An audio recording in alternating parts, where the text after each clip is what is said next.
This is the You Can Learn Chinese podcast, part of the Silicon Network from SupChina. For everyone who's trying to learn Chinese or reaching for the next level, you came to the right place. I'm your host, Jared Turner, longtime resident of China, co-founder of the Mandarin Companion Graded Reader Series, and there's this new restaurant in town called Karma. There's no menu, you just get what you deserve.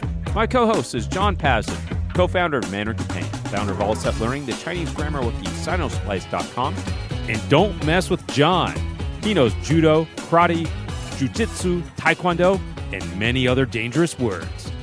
In the second part of this two-part series, John and I will talk about specific strategies and tips you can employ to improve your listening skills, specifically in the areas where you struggle.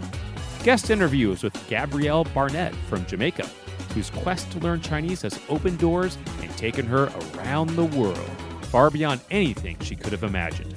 All this and more, let's get to it. Hey guys, this is Jared Turner coming at you from Utah in the United States. And this is John Pasden. I'm in Shanghai, China. Hi, everybody. All right, guys, before we kick off today, we have a listener question. And just so you know, we appreciate all the questions that we did get. A number of people have sent those in, and we're going to be answering some of these questions over the next few episodes. We may even do an episode to answer some of these specific questions. But today, one of our questions comes from a listener in a discussion in our WeChat group from Christina. Now, she had listened to our episode from last week, and in that episode, we talked about how it is easier to understand female speakers of Chinese than it is male speakers. And she was asking, is this real? I mean, is there any research behind this? Is it just something based on your experience or anecdotal evidence? And that was a good question, and we have some answers for that. Yeah, so I remember hearing about this when I was doing my master's in applied linguistics, but I didn't remember the source. So I decided I would look it up. And I did find the study that I think was the one I was referring to. Can't remember exactly. But it is from the University of Indiana, 2001, Bradlow, Torretta, and Pisoni, and it's called Intelligibility of Normal Speech, Global and Fine-Grained Acoustic-Phonetic Talker Characteristics. All right. Anyway, the findings were female talkers are more intelligible as a group than male talkers. We found that talkers with larger vowel spaces were generally more intelligible than talkers with reduced spaces. All right. So females are easier, right? But I kept researching, and I found another study which kind of presents the opposite viewpoint. That one did listening tests, 137 male and 225 female. Let them listen to something, male, female speakers, then did comprehension tests. And analysis of variance showed no significant difference in listening scores for male and female subjects. So there you have it. Different research gives different results.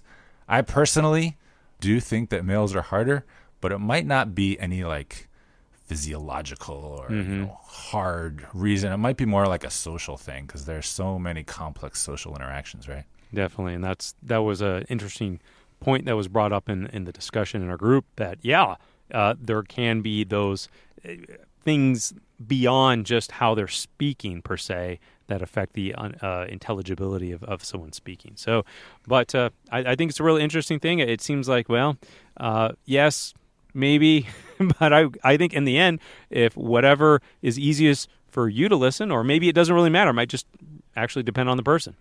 Yeah, I mentioned in the last podcast, but in general, I feel that female speakers are easier, but they're definitely easier to understand male speakers and more difficult to understand female speakers. So just be aware of this factor as you work hard on improving your listening ability. And guess what? We have more advice for you today. That's right. And today is part 2 of our topic of improving your listening skills. So last time we talked about factors that might affect the difficulty of listening comprehension.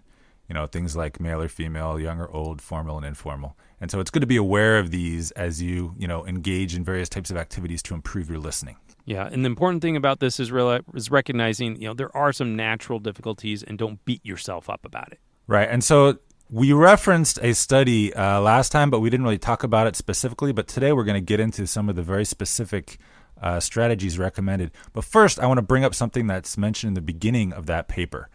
And I think it's really important for all of us to be aware of this. And that is that traditional classes often don't emphasize listening enough. So various studies have shown this to be true. That paper was largely focused on English, even though the same idea carries across to other languages.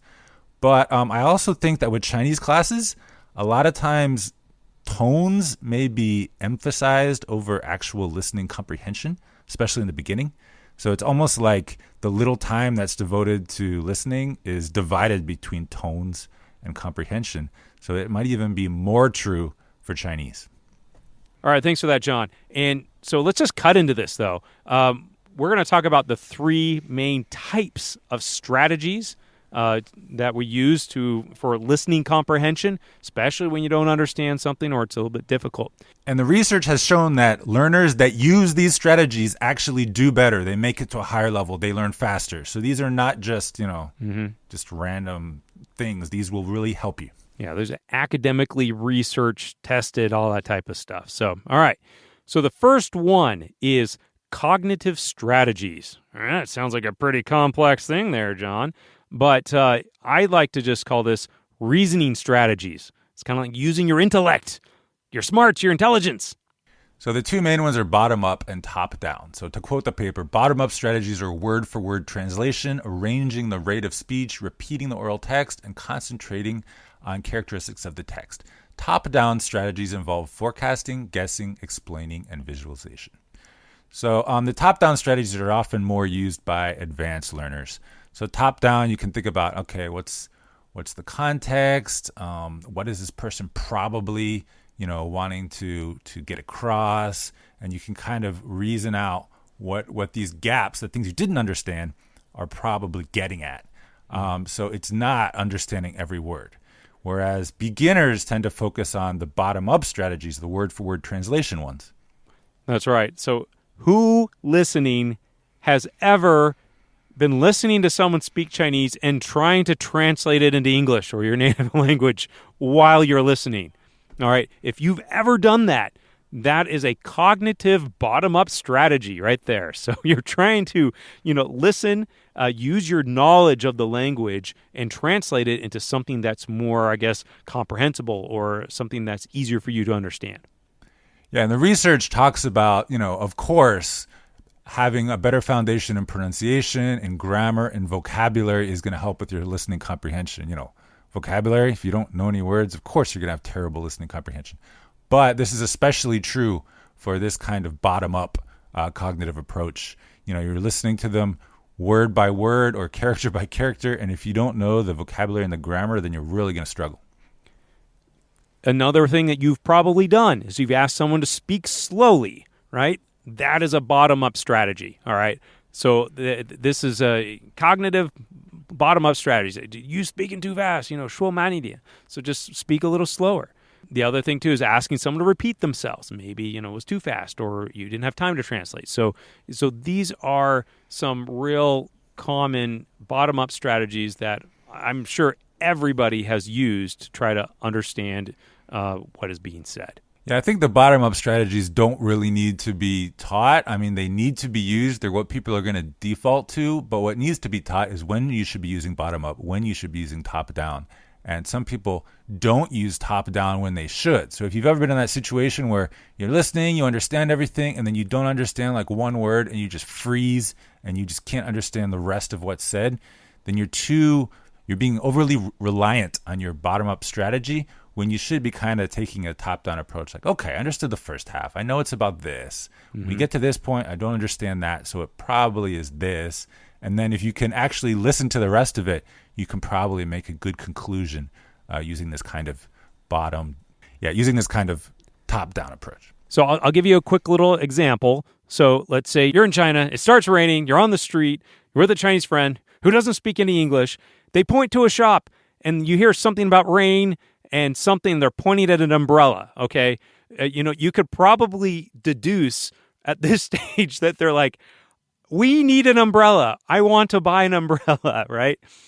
So that's just kind of using the situation to kind of figure it out, what's likely going on. You understood some of the things, but maybe not every word, but you get the meaning because of the context of the whole situation, and you're guessing, you're filling in the gaps. But I think that's a good example because some people might actually get caught up with specific words and being like, wait, what are you saying? Like as it's raining harder and harder and they're getting wet. So Soap to the bone. This is something you have to remember. And I think, one of the other top-down strategies that you probably have encountered and encourage you to use is sometimes, there's visual aids. Teachers do this a lot in the classroom where they may not give the actual definition of a word, but they say it and they got a picture of it, right? There's a visualization, or they're pointing at what it is, or they're trying to maybe give someone sort of indication of what they're speaking about to help you understand. So I think, some people, they say, they might be inclined to say, I want to know the exact translation of what they're saying. I want to know the exact word. And that's going to begin relying on more of those bottom-up cognitive strategies. Well, hey, let your brain fill in the gaps. You may be wrong sometimes, but, focus on trying to also use those top-down strategies of inferring, guessing, and then, maybe you repeat it back and try to use it yourself, and maybe you use it right, and maybe you did get it. And that gives you a little more confidence to start, using those skills and give you more, confidence in your ability to apply a top-down strategy. All right, so now let's look at the next one, metacognitive strategies. So I think people are more and more familiar with the word meta these days. Mm-hmm. But if we're talking metacognitive, then you're not dealing directly with the language itself. You're kind of looking at the situation as a whole. You're stepping back and you're looking at the situation. And then you have strategies for dealing with the situation. Okay, so there is a lot more to this, and obviously explaining something that's more meta it can be, a little more abstract, okay? I'm going to read a part of this paper here that they're specifically talking about the skills that listeners will use that are like metacognitive strategies.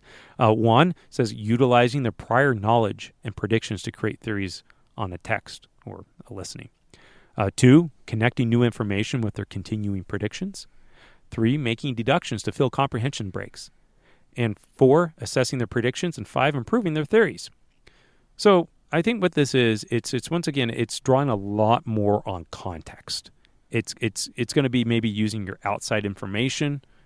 Maybe, for example, a lot about an industry or about a job or about, a restaurant or something from your experience in your native language, and now you're in that same exact situation in a Chinese-speaking environment, and in English how things should be done or where things are supposed to go or how a process is supposed to be followed, and you're using that knowledge and leveraging that to understand what might be going on in Chinese and trying to understand what is being spoken or said to you. Yeah, and I think this is something you might be familiar with if you've ever done like reading comprehension exercises for, say, the HSK. We're talking about listening today, but reading comprehension often, like a teacher who's helping you get through these types of reading comprehension questions, they'll emphasize these types of metacognitive strategies. So, for example, you see what the topic is. Before you even read it, you can kind of make some guesses about what they're going to be saying. So, for example, if it's the HSK and it's talking about, the development of China in the 1970s. Probably wouldn't be about that, but suppose it is. It's not going to be a critical look at the failures of the Communist Party, right? Like you can be pretty sure of that before you even start reading. So there's lots of things you can do like this, and don't just go into it like this wide-eyed, tourist looking at the tall buildings. You can kind of know what to expect. Yeah, exactly. And I think another good one, I think about this, I am a dungeon master for my kids' Dungeon D&D group, okay? And they metagame all the time. They use their outside world information and try to apply it with their characters in the scenario. And when they start doing it, I call them out and I say, hey, look, I throw some real curveballs to them when they really do that stuff. Anyway, but let's think about it this way. Let's say you have a friend, speaks Chinese, he's native Chinese, whatever. He speaks English. You understand that he absolutely, loves hamburgers, okay? You now go to a restaurant in China and we're speaking Chinese, and he says something to him, and you think you hear him say, I hate hamburgers. I don't want anything else but a hamburger, okay? Right there is a metacognitive thing. You're like, wait a second. I know he likes hamburgers. I must have misheard, right? And there could be some sort of vice versa as well, where you know something from the outside about that person, where now you're hearing it in Chinese. You're like, maybe, this is what they mean because I already know this piece of information about them. So would it be a metacognitive strategy to say that Dungeons and Dragons DM experience doesn't really apply to learning Chinese? Oh, it's just like metagaming, meta stuff. You're using outside information, Okay. right? That's the thing is you're using outside information that you didn't learn in Chinese and applying that to understanding what's going on in Chinese. Yeah, I'm just kidding. All right, we get it. And the Chinese situation has the advantage of not being fantastical and invented by people. So that type of stuff does work. Now, there's one benefit they do talk about using metacognitive strategies, okay, that they mention here in the paper. And this was something interesting, and it popped out to you and me, John, is that it said skilled listeners that use these type of strategies, they use it to redirect their attention back to the activity when there's a comprehension failure, while less skilled listeners cease listening, all right? So think about this. I've done this, John, where I'm lost in the conversation. I checked out. I'm like, just, dui, right? But more skilled listeners, and it might not be me at times, they're going to say, hey, wait a second, I'm lost here. I'm going to try to look at the situation. I'm going to try to maybe use some of these strategies to figure out what's going on and get back in the game. Yeah, so you can think of metacognitive strategies as kind of stepping back when you're starting to get so absorbed that like your face is getting closer and closer to the other person, right? You want to step back.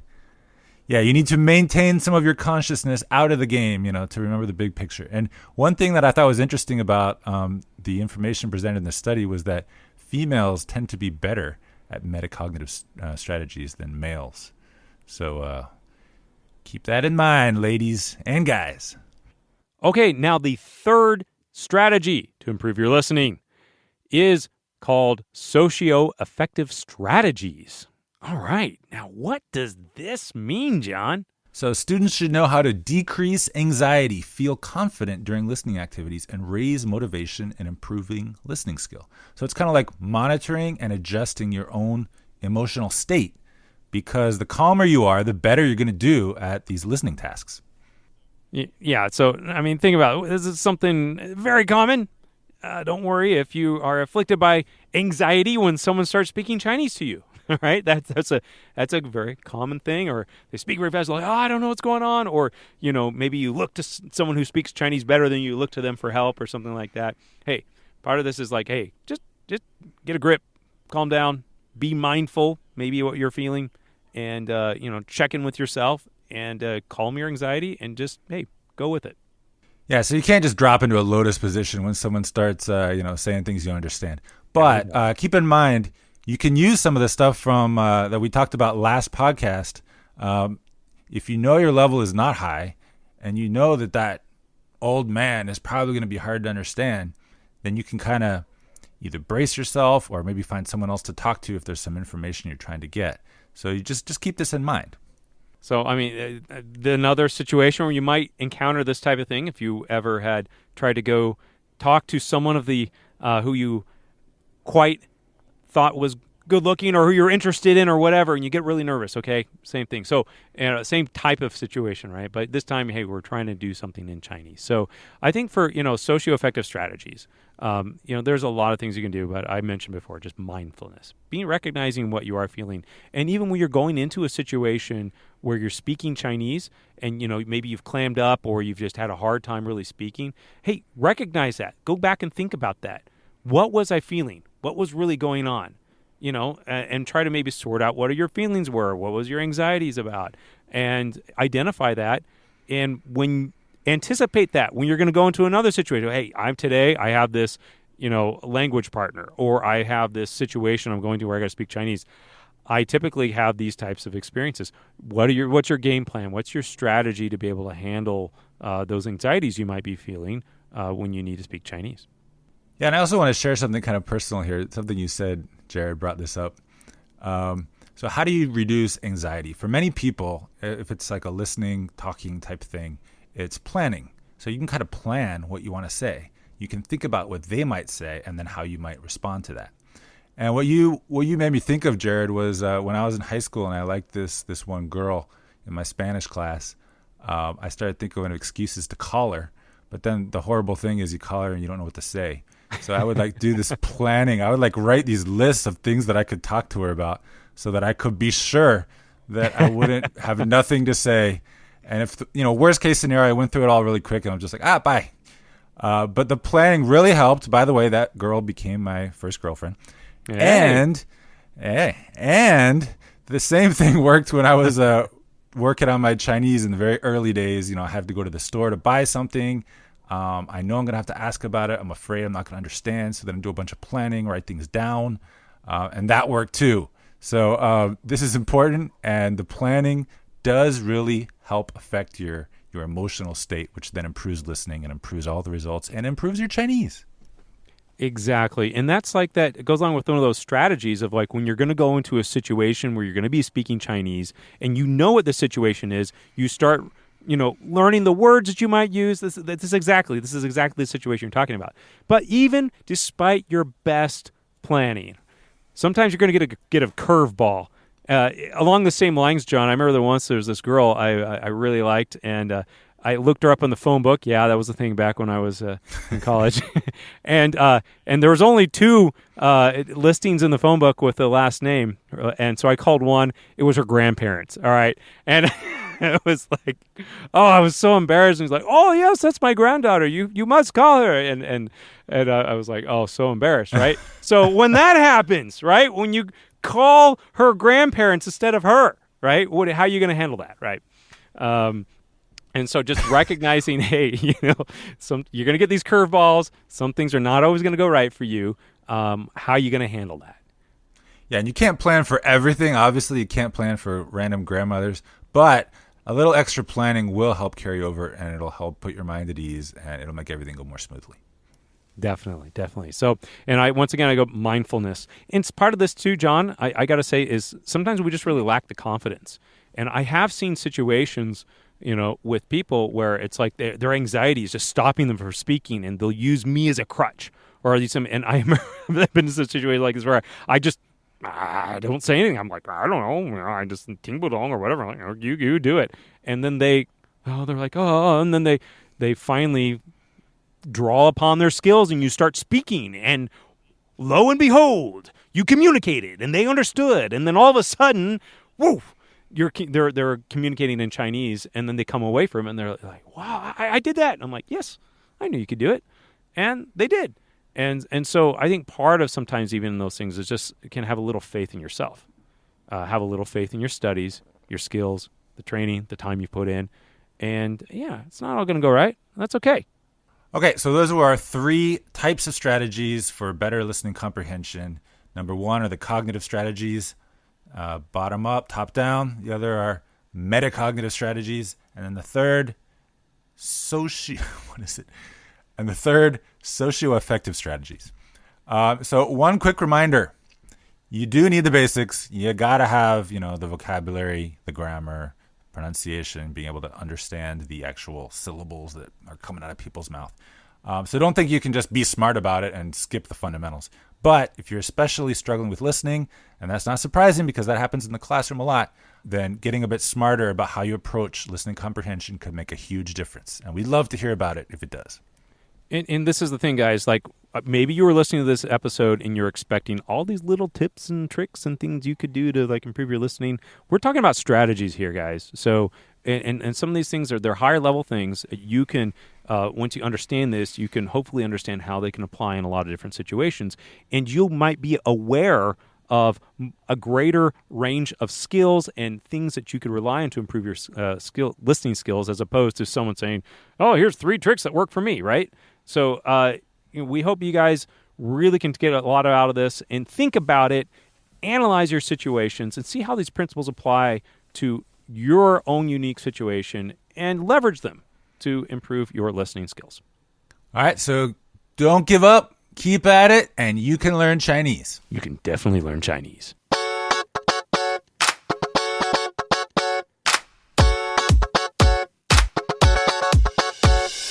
All right, now it's time for a word from our sponsor. And today our sponsor is the Chinese Pronunciation Wiki. All right. By All Set Learning. All right. Okay, so this is a free resource. If you know Wikipedia, then you know the basic format. This one is all about pronunciation. And you really have to have a good foundation in pronunciation to have good listening. We talked about that today. And I think one of the things that a lot of people do when they start learning Chinese is that they kind of learn pinyin and they just skip to the next thing. But one thing I've found is that people that don't really know the pinyin syllables very well often have trouble with listening comprehension. It's because they hear a syllable and they're not even sure if what they think they might be hearing even exists as a syllable. Yeah. It's like, I think I heard XA. That's not a syllable, so you did not hear that. I heard ZHIA. Well, no, you didn't, because that's not a syllable.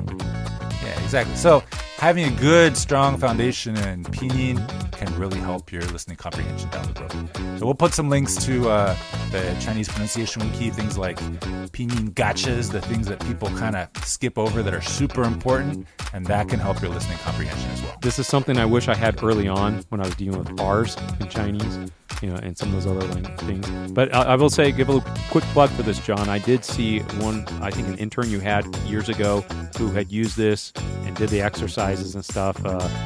There's other exercises I know you have through one of your other programs, but they use this and focus on the pronunciation. And it was like within a few weeks, they had drastically improved their pronunciation. So it's a great thing you got going on. Yeah, that's another thing. No matter how you're practicing, you got to keep doing pronunciation as a long-term thing. It's not like a 2-week thing and you're done. It's a step-by-step thing, so keep doing it. Get that the R out of the and then down to the sh. All right.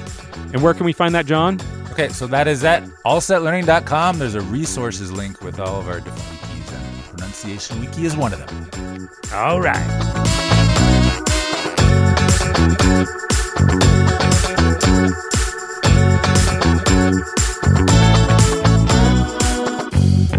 All right, now it's time for rants and raves. John, what do you have for us today? Do you have a rant or do you have a rave? I guess it's a rave. It's a little bizarre, but I was just noticing on the street of Shanghai a phenomenon, and then I took a picture of it and I put it on my blog. I'll link to that because you show us the picture right now, John, on this blog. All right, here it is. Oh, see it? Wow! There it is. Wow, that's amazing. What is it? Okay, so what it is right now in the streets of Shanghai, certain streets, especially little streets, that used to be lined with these little shops, like these little mom and pop shops, whether they're fruit stands or little clothing stores or little hardware stores or whatever. A lot of them have been kind of shut down by the city government. They're not allowed to take up the sidewalk anymore. And the space where they used to have their shops, they get bricked up. It becomes part of the building that it's next to. So what I think is really interesting, and this is kind of a testament to the Chinese entrepreneurial spirit and also the always finding that point of flexibility between the law and practice, what you can actually do. Push it as far as they can. Yeah, you see these shops with windows, and they just operate out of the window. You can't go in the shop. And then a few of them have a little footstool, so you can climb through the window to get into the shop. What? Because they're not allowed to have a door on that wall because the city won't let them. But the city isn't stopping them from putting a footstool in front of the window, and you can see that there's a shop in there.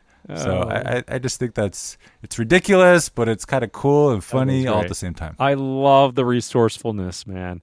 I remember this little alleyway once. It's on Urumqi Lu right down there, and you couldn't stand sideways, and extend your elbows out. It's too narrow. And some dude set up put a little roof over it and was selling like guotie, little fried dumplings out of that thing. I'm like, what? No way. So resourceful. Love it. Fun stuff. So Shanghai continues to modernize, and some of that is tearing down the old stuff that we find, interesting. But the resourcefulness goes on, and there's plenty of interesting thing here in China. If any of us can get back, but yeah, one day, John. Eventually, right? One day we'll be back. Okay, together, John. Okay, so Jared, rant or rave? Okay, I have a rave today. And this came in an email from a listener named Shelly Rivas. And Shelly, she was telling us about her language program. It was actually sponsored by her state, North Carolina. And they, as part of, I guess, their Chinese language program, they have a language partner program. So they'll specifically take any of the students that are in the program, and they will find a language partner for you in China and help you facilitate to have these language conversations with your language partner. And I got to say, I was really impressed by this because I'm frankly, John, I'm not aware I've encountered many, many, many Chinese programs, and I'm not aware of any who are like that's like part of their program. You know what I mean? It's like part of the program, you're going to go to a language partner, and you're going to be assigned to this. I mean, I know there's going to be some out there, but I think it's a great thing because it allows someone to practice their English with you, and you get to practice your Chinese, and it's one of those things that facilitates cross-cultural communication, and you get to improve your Chinese, and it's such a great thing. So I'm a fan of those language partners. They don't always work out, and sometimes you need to find new ones. But I think it's a great thing, and if any of you have that opportunity to do that or make that part of a program, whether that's something you're participating in or something you're developing for yourself, like this is my study regimen, and part of it's a language partner. Do that. It's a great opportunity. Yeah, actually, when I was a student at the University of Florida, I got one of these language partners, and I think it was through the English Language Institute. These are grad students who are studying at the university, but their English isn't that good. And so he was my first Chinese language partner that I had my first semester of Chinese when I could barely speak. So it wasn't really speaking practice, but actually I'm still in touch with this guy today. And when I did go to China, he set me up. Like he found me a job in Hangzhou where I wanted to go. Nice. Yeah, I've met him in recent years, and my wife really likes him. He's a really cool guy. Yeah, it's great. So even if it's online, in person is nice, but even if it's online, you never know the benefits that come from these types of relationships. Totally. And who's your language partner these days, John? My wife. I knew it! You married your language partner. You're one of those guys.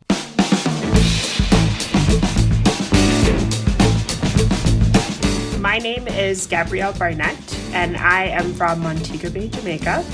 However, right now, I'm currently an MBA student at Asia School of Business in collaboration with MIT Sloan. We all have different chances or opportunities that come our way in life. Some of those we seize, and others we may let pass. Gabrielle's story is one where she took an opportunity, turned it into something greater, and forever altered the trajectory of her life. Stay with us.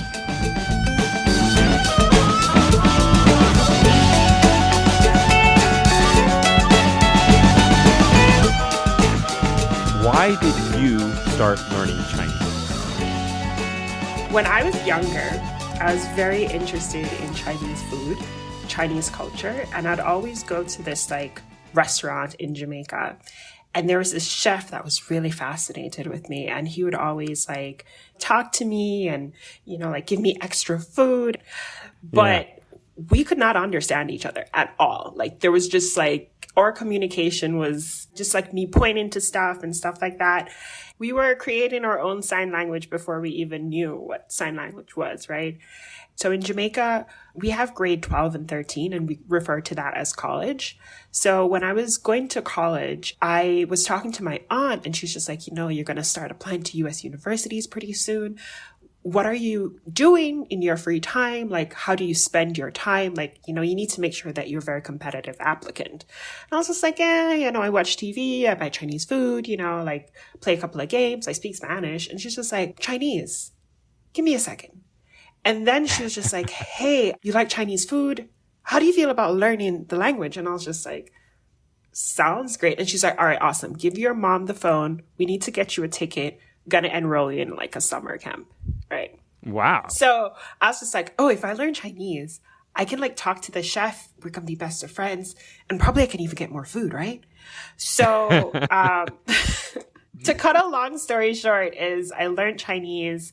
I came back and I realized that I was speaking Mandarin, and I went to him and I was ni hao. He looks at me and he was just li hao. And I was just oh my God, he speaks Cantonese.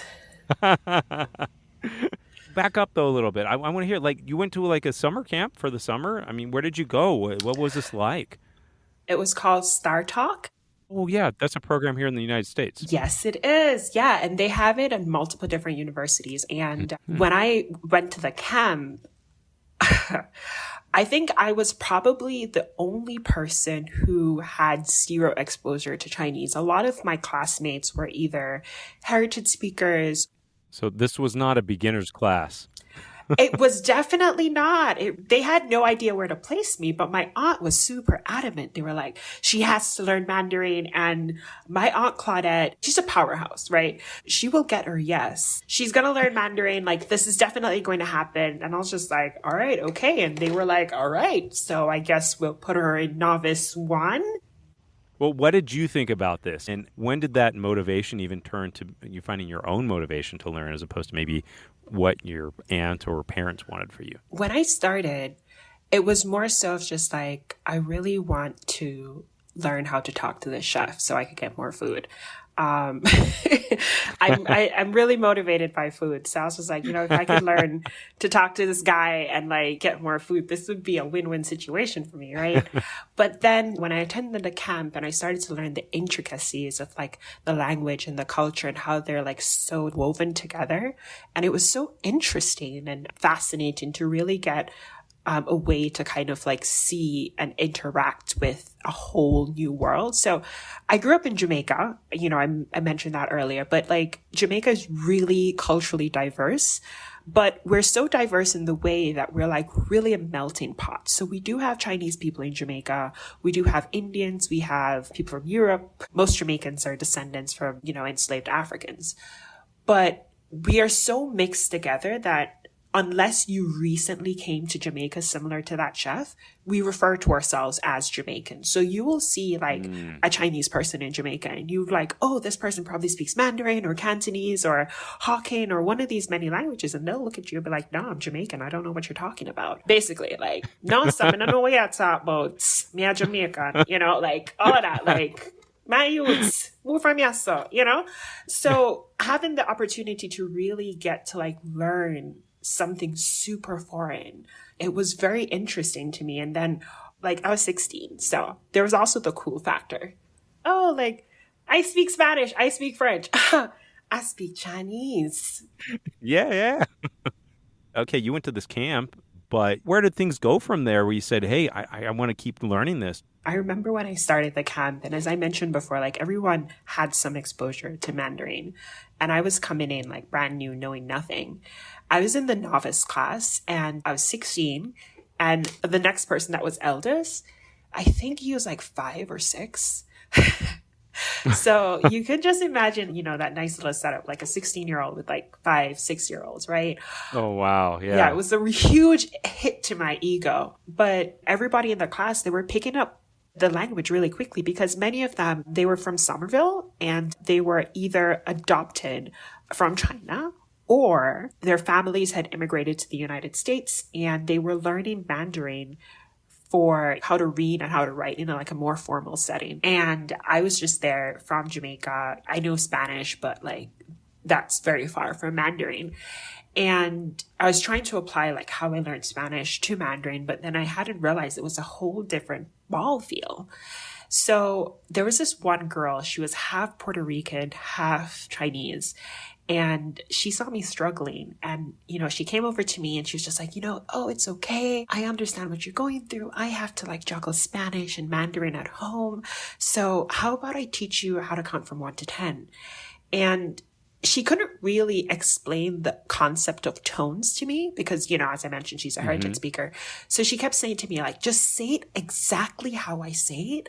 And if you don't say it exactly how I say it, people make fun of you because you'll be saying something else.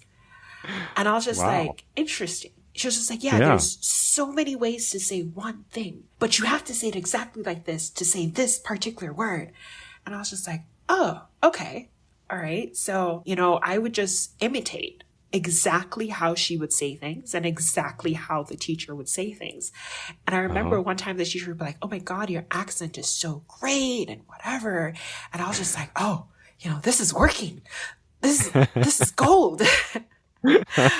She sounds like an amazing little tutor for you. I know. It was definitely a very humbling experience. And my second breakthrough, I think, was the first time I had a conversation with someone. So let me just preface this by saying it's not like a full-on conversation. We really just talk for like maybe a minute, but it felt like forever because I was just like, oh my God, this is happening. So during the program, they took us to Chinatown in Boston, and we were just supposed to like find people and like try to start a conversation. And everybody was just excelling. Everybody was doing it, flawlessly. No one was having issues.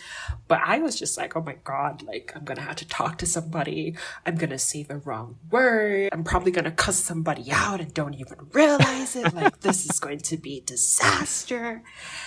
And then I saw this old guy, and he was just like really intrigued by my hair. And he was just like, oh, 你的头发. And I was just like, oh, he's saying here. Oh my God. This is going to happen. I understand what he's saying. And then I went over to him, and, we were talking. And to be honest, I understood like maybe 70% of what he was saying. He's older. He has a very heavy accent. He's not really enunciating well, but I felt so accomplished. And I became like this big celebrity because like I was the only Black student. And then when I told them I'm from Jamaica, they were just like, oh, Bob Marley. They were like, oh gosh. Like, and then all of his little, like old people, they're always in groups. Played mahjong or talking. All the old people friends, they just all came and surrounded me, and everyone wanted to say at least one word with me. And like sometimes all I could say was like, 好的, 好的, 好的. And they were just like, 他的中文好好. And I'm just like, oh,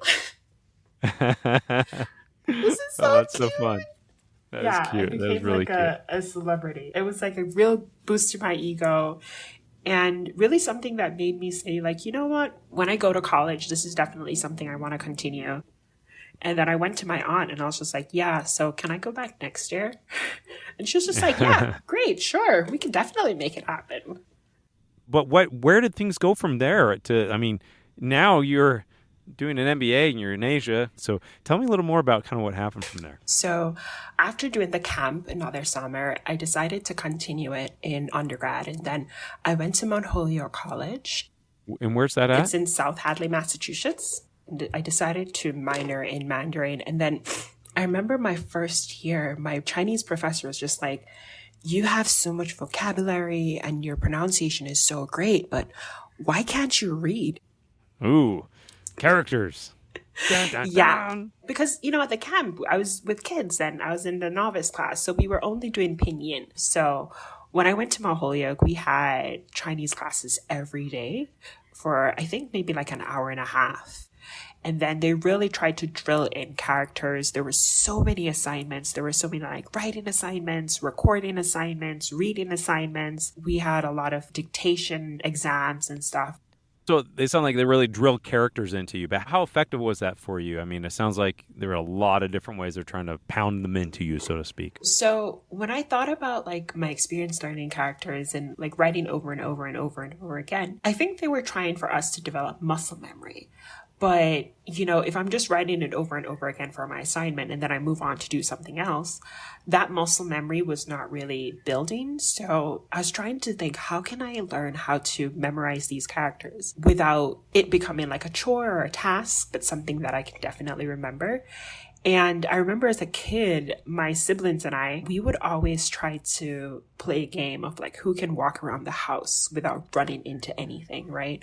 So it was basically memorizing the layout of our home. And I thought about it and I was just like, the way I was able to do that was because I was seeing it every day.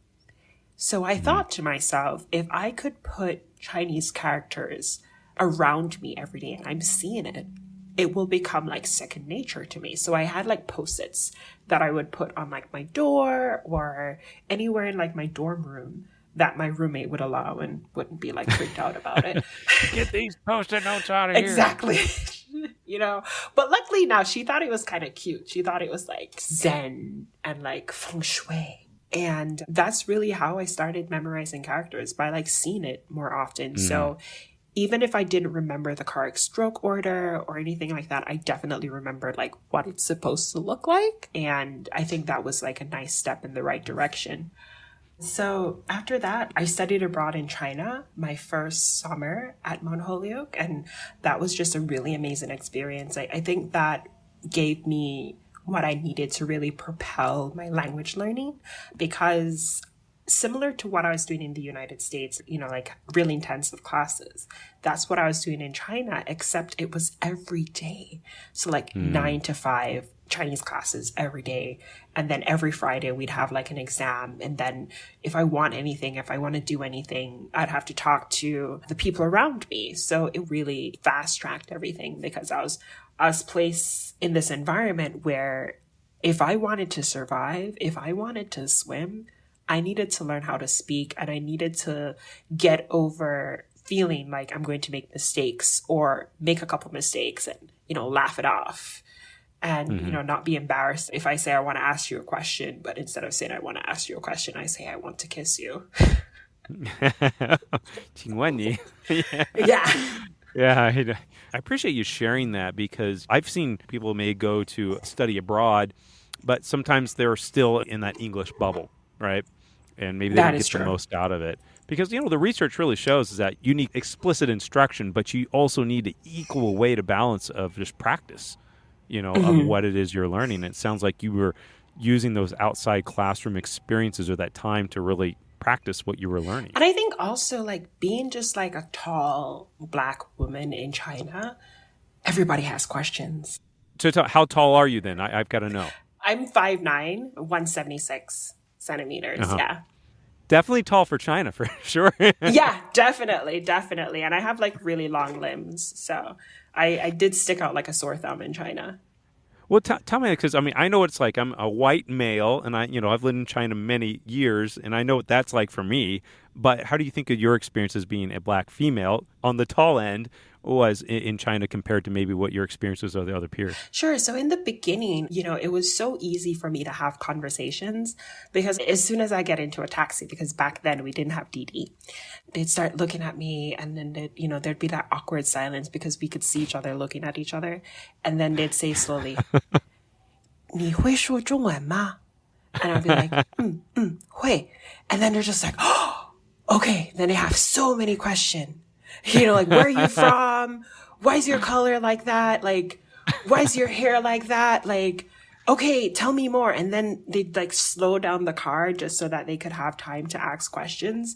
And, like sometimes my classmates would get annoyed by this, but I'll be like, oh my God, guys, this is like practice. These are people who know no English.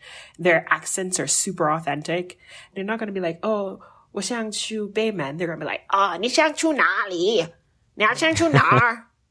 我想要你出北门吧. 好的. So you're just like, oh, yeah. Okay, all right. So, you have to get used to accents, and like, this is good. A lot of people would want to take pictures. I remember someone took a picture of me when we went to the Great Wall, and there was legitimately a long line of people just waiting to take photos with me. People hand you babies? Yes, I got a lot of babies. I got a lot of babies. I was just like, oh my God, I'm like a celebrity. I'm like holding babies. Until one baby like pooped, and baby wasn't wearing a diaper. So. Yes, that's not uncommon, right? You got the split pants in the back, right? Yeah. And baby boy pooped out of my hand, and I was just like, all right, this is the end of me holding babies. But I feel like being a Black woman in China, it's very different for everyone. It's a mixed experience. I can say that mine was mostly positive. Of course, there are a lot of negative experiences as well. But being able to speak Mandarin definitely made it a little bit easier. So like, I remember once I was in China, I was in like a shared Didi. And there was this lady at the front, and then they didn't know I could speak Mandarin. So I had gotten in, I was in the car, I'd gotten to the back, and then, I shared Didi. Along the way, he picked up somebody else. She got into the front. And then, as soon as he got to the front, like he adjusted his rearview mirror, and, he started to look at me, and then he looked at the lady, and then they were like talking like, where do you think she's from? And, this lady was speaking so confidently, like, she's from Kenya. I know, because, I've lived in Africa before. She's from Kenya, and this is what people in Kenya and like, and, she's given a nice historical account of my life. And I was just like, this is fascinating stuff. Wow. So I grew up with tigers. Oh, tell me more. Probably was, like having amnesia or sleeping through my entire childhood experience. Yeah, this is how it happened. And then when I came out, I was like, all right, 再见. And I was just like, 我不是非洲人，我是牙买加的. And then she's just like, oh my God. And her face, like, I had never in my life seen somebody turn pink before. And I was just like, oh, so this is not actually a thing. People actually do turn pink. Wow. That sounds like so a fun embarrassed. Story. So how did you actually get to China? Sure. So after I did the summer study abroad in China, then I went to Spain, I went to Liberia. And when I was graduating, I was trying to figure out what am I going to do next? And I remember I went to one of our career treks. We went to DC. And I came across this lady and she was speaking Mandarin so fluently. And I was just like, all right, something doesn't add up here because she's a white woman and she's speaking Mandarin like she is Chinese. Like, did you have a Chinese nanny? And I spoke to her and then she told me like, oh, I went to Johns Hopkins. There's a campus in Nanjing, China. I went to SAIS. Yeah, they have a great program there. Yeah. And like learning a substantive topic in Mandarin and really having to communicate beyond like, how are you, talk about food and my favorite pet, like really having the opportunity to talk about like real topics in Mandarin. And I was just like, fascinating. And she was like, oh, you should definitely go. All you have to do is take this proficiency test and, you'll be fine. I was like, okay, I'm going to take the proficiency test. I took the proficiency test, I passed and I applied. Funny, I actually sent in my application 13 seconds before the deadline because I was like, they're not going to accept me. Like, my Chinese isn't that great. What? I got accepted. I went to Johns Hopkins. I was at their campus in Nanjing, China. And she was really right. Like learning nuclear policy, statistics, or corporate finance in Mandarin was really one of the most challenging but rewarding experiences that I had. So I remember we had one professor and I'm not sure what part of China he's from, but the first day of class, he's just like, 大家好，我是你们的老师. And I was just like, what you mean by 我是你们的老师? 老师.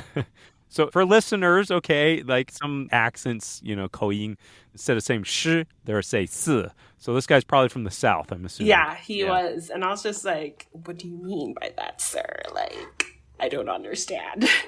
So not only was I learning all these great things, but I was also learning how to decipher different accents, different pronunciations, really putting myself in an environment where I had to present. And it wasn't presenting about like, 我很喜欢吃冰淇淋. Like it wasn't that. Yeah. It was me talking about like, this is how such a policy would have an effect on like the Caribbean. Substantial topic, something of weight, of substance, right? Yeah. So it really made me realize that, yeah, I could speak Mandarin, but I couldn't really speak Mandarin, So after doing the program, after struggling, I decided that I wanted to stay in China a little bit longer because I really wanted to really build on something that I'd invested so much of my time and energy on. So I decided to work in China. At first, I was working in management consulting. I was working at this little boutique firm. But then I realized that they really wanted me because I spoke English and not so much because I spoke Mandarin. So I decided to switch to educational consulting. And the company I was working with, they had just opened an office in Beijing and they were really looking for like a bilingual speaker. And I fit the profile. So I was really talking to a lot of like clients that their children are fluent English speakers. They go to the international schools. They were born abroad. But at home, they only speak Mandarin because the parents just did not learn English. So, and the parents, they're really invested. They really want to be involved in their child's educational future. So they have a lot of questions and they need somebody that could really answer those questions. How do you see Chinese being a part of your future career? It's really still a part of my life today. And I don't see that changing. Like even the other day when I was going to get a pedicure, get a facial, because in Malaysia, there's a large Chinese population. My driver was Chinese. The person that was doing my nails, she was Chinese. And, when she heard I lived in Beijing, she just had so many questions. And we were just talking in Mandarin for the entire time I was doing my pedicure. She gave me extra like gel nail polish. which I was really happy about, by the way. Of course. It started out with food. Now it's with extra nail polish. I know. I'm all here for all the extras. But what I'm noticing is that China is slowly but surely, if not already, depending on who you ask, becoming a superpower. They are investing everywhere. They want to go out and they want to get involved in every sector of the economy. And to really become successful, to really set yourself apart, understanding the people with whom you're working with, understanding their culture, understanding a little bit about the history really helps to make the relationship a lot smoother, make it a lot easier. All right, so Gabrielle, it sounds like you've had a lot of opportunities to use your Chinese, but I know that it doesn't always go so smoothly. I mean, do you have any experiences like that where it was a really challenging experience to use your Chinese, where you had to translate or try to do something? Kind of going back to when I worked in Beijing and they were looking for this Mandarin speaker. So I wasn't always super confident in speaking Mandarin, especially when I didn't have a lot of time to prepare and go over the tones and make sure everything is nice and polished. But we had someone in our office and he was Chinese and he was out sick that day. My boss came in and he was just like, oh, shoot, we have a parent, this is a VIP parent. We need a translator. Then he looked at me, he was like, Gabby, you speak Mandarin. All right, come into the room and translate. And I was just like, what you mean by come into the room and translate? So I was just like, yeah, sure. I can do that. No one's going to see me sweat, right? I remember sitting down and I was trying to translate him verbatim. And it was the most difficult experience I ever had, but I think the parent was just in such awe that oh, wow, she speaks Mandarin and, she's from Jamaica. This is fascinating that they didn't hear my mistakes. They didn't see me fumble, but I forgot how to say simple words. I forgot how to say book. I was just there how do you say book again? How do you say shoe?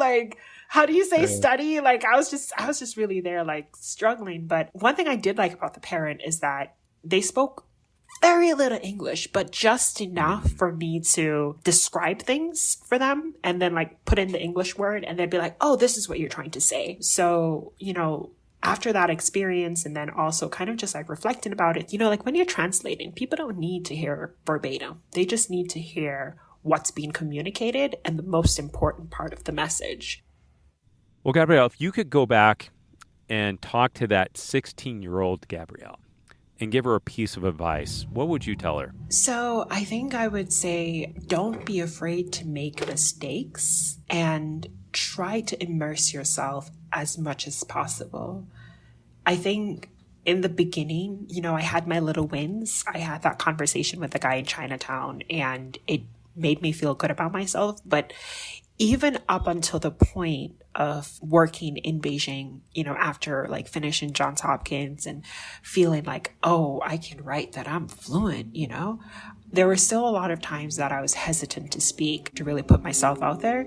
So I think just saying get over it. Everybody makes mistakes. You're going to make some and that's fine. The most important thing is to just learn from it and talk. Because people have questions and you have some answers. So talk, and just enjoy the entire journey. I feel like I did, but I feel like especially in college, there were times where I was just like, oh my God, I need to study because if I don't, I'm going to get an A and, my GPA in my life. But really taking time to enjoy the process a lot more and think of it as an experience and less so as a letter grade. And then I also got to know your aunt. On a scale of 1 to 10, how proud is she of you nowadays? Jamaicans have a thing. It's always about mentioning oh, did you know about my daughter? Did you know about my niece? But I talk to her ever so often and, she's always somebody who likes to reflect. She's like, who would have thought that you would be here today? Who would have thought that attended this camp? Because let me just put this out there. So even though I attended the camp and my other cousins also attended the camp, so I wasn't the only one. My aunt just started a funnel. I'm going to give you guys some Jamaicans and these people are going to be fresh from the island and they're all going to be related. So of all of my cousins, I'm the one that took Mandarin the furthest. And, she'd always think who'd have thought that by learning this language, it would open so many doors. You'd have so many different experiences. Like, because even like my job in China, when I got it, it was really because during the interview, I was in the taxi and the driver had no idea where to go. So he was just like, 左拐,右拐, 我去哪里? And I was just like, oh my God, I'm having an interview. And I had to tell him, like, give him directions as to where I was going while I was having the interview. So constantly apologizing. But the person with whom I was having the interview with, he was just like, oh, wow, your accent is really good. Like, you actually understand this guy. This is great. Can you get started next Monday? Like, is that possible? Because we're really looking for somebody who can actually speak the language. Because a lot of people write that they could speak Mandarin, but they can't really speak Mandarin. You know what I'm saying? So it has really opened a lot of doors for me, given me a lot of opportunities. And she's just basking in the fact that, like, she really pushed for me to attend. She really motivated me to stay throughout it all, even when I was very embarrassed that I was in a class with toddlers. Thanks for sharing that, Gabrielle, because it's like the thing I always look at is that Chinese has changed my life. Chinese has changed your life. And for just about every guest I've had on this show, Chinese can be a life-changing experiences, and it can open up these doors that you wouldn't be able to open any other way. Yeah. Gabrielle, thanks so much for sharing your experience with us. It's been really insightful and really enjoyed this discussion. Yeah, thank you so much for having me. You have been listening to the You Can Learn Chinese podcast. Help us spread the word by sharing this with your friends, classmates, teachers, cousins, designer, pianist, therapist, diva, gamer, illustrator, bridesmaid, coach, and that one guy named Marshall. You can subscribe on iTunes or wherever you get your podcasts. And please write us a review so we know how we're doing. You can find us on Facebook and at MandarinCompanion.com. Apologies to John Cena, we just ran out of time. The You Can Learn Chinese podcast is produced by myself, Jared Turner, and our editor is Kaiser Kuo at SupChina, and our interview editor is James Harper with Filter Productions. I'd like to thank our guest, Gabrielle Barnett, and of course, thanks to my co-host, the man, the myth, the legend, John Patton. See you next time.